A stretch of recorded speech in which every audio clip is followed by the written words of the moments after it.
Paul Blume from Fox 9 Investigators joins us, and one of the things that you came across last week ended up sort of making national headlines because of just how rare it was. Do you want to set it up in kind of little chunks for us here?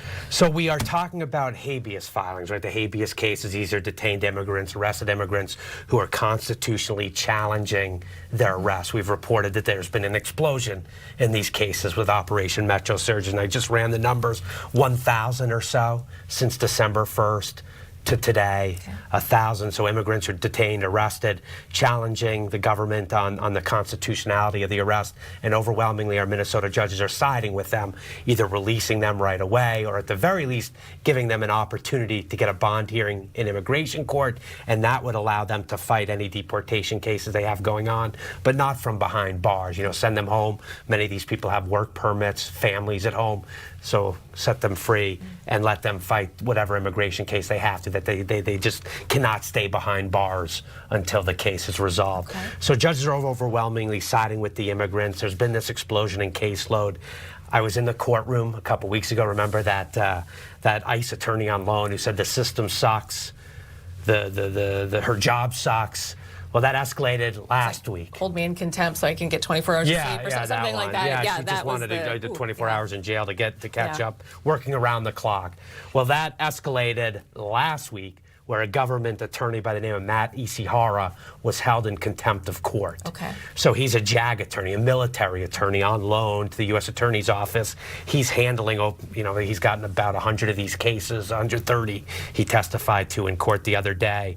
And this case, I mean, I was the only actually like mainstream reporter. It was a virtual hearing that was on this call. So I you know, since it's happened, the transcript has been released and everybody's reporting on it. But I watched the whole thing unfold, and it was in front of this judge, Laura Provenzino, former prosecutor, former assistant U.S. attorney, so she has experience in that office.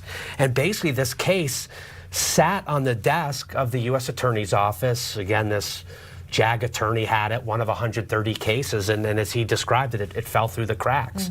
They did not action anything with it. The judge had ordered this man's release from detention. He was being held in El Paso, Texas. So the order was release him by this date, February 13th, release him with all his belongings, release him without any further conditions, but release him in Minnesota. So what does the government do?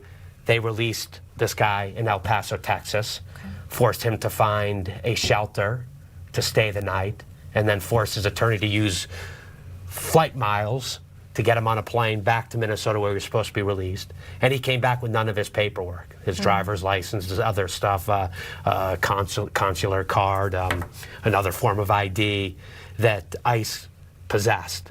So basically there's this violation, releasing him in Texas, took him a couple weeks to get there, get his belongings back, and Judge Provenzino held this lawyer in contempt, civil contempt. We believe it's the first of contempt finding against a government attorney during the second Trump administration with their focus on deportation efforts. And we've talked about whether you call it dropping the ball or violating orders.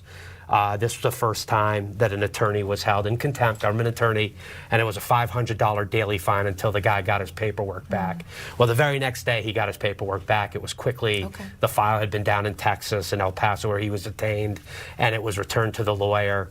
So the judge wiped away the $500 fine, but what she did on the back end of that late Friday afternoon was she put down a blistering final order explaining why she had did what she did.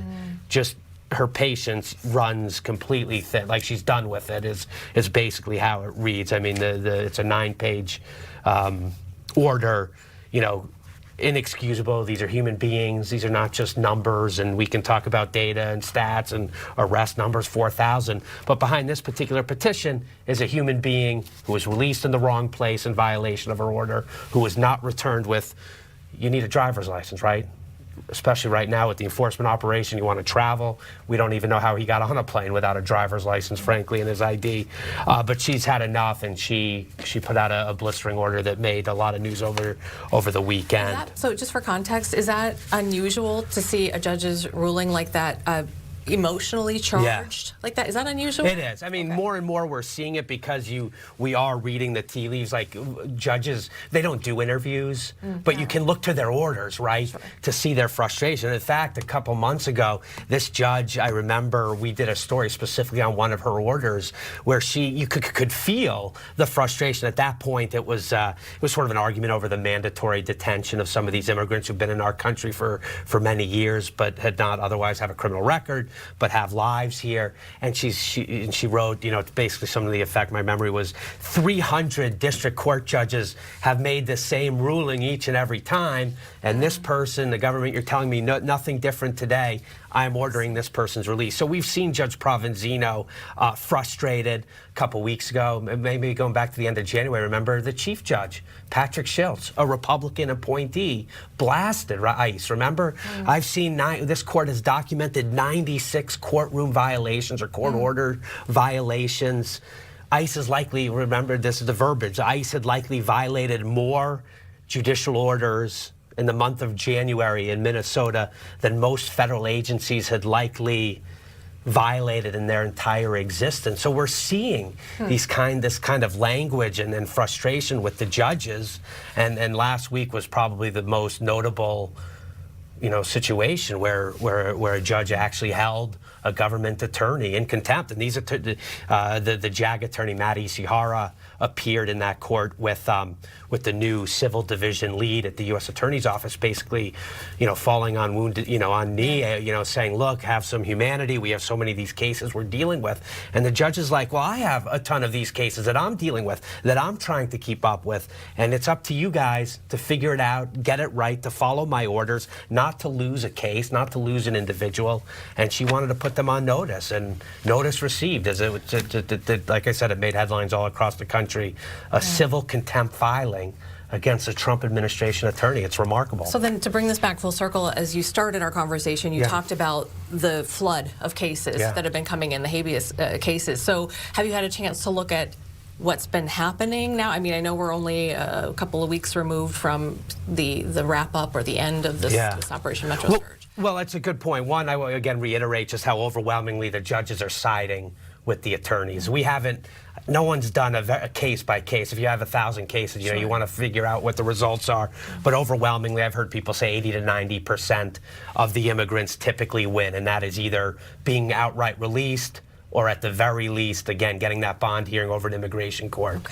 But that said, what I've been tracking, just because it would seem to me that it's hard from what the government says day in and day out to understand just how much the drawdown is impacting what's happening in the streets, right? We clearly they've left Minneapolis in big numbers, but we're getting reports out in the suburbs, out in, you know, various other parts of the state that immigration enforcement operations continue. So what I did is I did some weekly checks of habeas filings in the courts.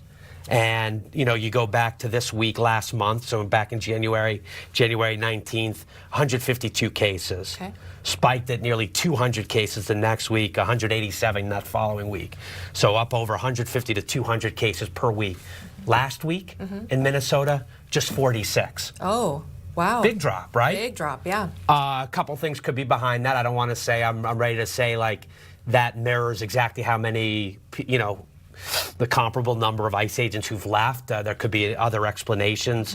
One is more targeted enforcement, getting away from the random, you know, the more random stops and arrests, because immigration attorneys tell me pretty across the board that they're not going to file a Hail Mary in court. They're only going to file the cases where they think the facts are on their side. People with no criminal record, people with pathways to stay in this country, people with work permits, people with status, people seeking asylum. So they file cases because they think they can win. Is this 46 number that we're now down to, is that more a targeted number? So now they're really getting the people who really don't have an excuse or reason to stay in this country, and that may be why some of those numbers have come down. The other, it's important to note, but the immigration attorneys are keeping up with this. A detained immigrant's case follows them wherever they go. So if ICE is so efficient now that they're getting Minnesotan immigrants removed to Texas, New Mexico, Louisiana, wherever they're flying these planes, so quickly that the immigration attorneys can't get the habeas case filed before they leave Minnesota. Jurisdiction goes with the immigrant. Okay. So that would mean you have to file, like most of these people are headed down to Texas, El Paso, the Western District of Texas. I don't aggregate their numbers in this, but I think we're only talking around the margins because I think the attorneys right now are so fast and they know that if they don't get it in right away as soon as someone's detained, you know, they're gone. Okay. So I think this number is significant. Yeah. It may not be, you know, 1/4 or 1/3 of what we've seen, because again, around the margins, but I think it's worth taking note that something is afoot over the last week here in Minnesota. Yeah. It'll be interesting, and thank goodness, you know, there are people who look into sort of the numbers, because I think, you know, rhetoric here, and a lot of the answers eventually, I think, will be found legally in legal documents, right? Because that's kind of the one place you would hope is going to be. Yeah. Well, it's fascinating because that's kind of been my beat, is, you know, to follow the federal courts and follow what's going on. And I do think this number is important. We'll keep an eye on it, and you know, we'll listen to both sides. You know, with obviously the anecdotal video that comes in, the social media, the ICE, you know, alerts, the postings that people are doing in the community, the court filings with it, what the government's telling us. Yeah. But all this makes a puzzle, and at some point, historically, we'll look back and have an understanding of what took place over the last 3 months here in Minnesota. Absolutely. All right, Paul. Appreciate it.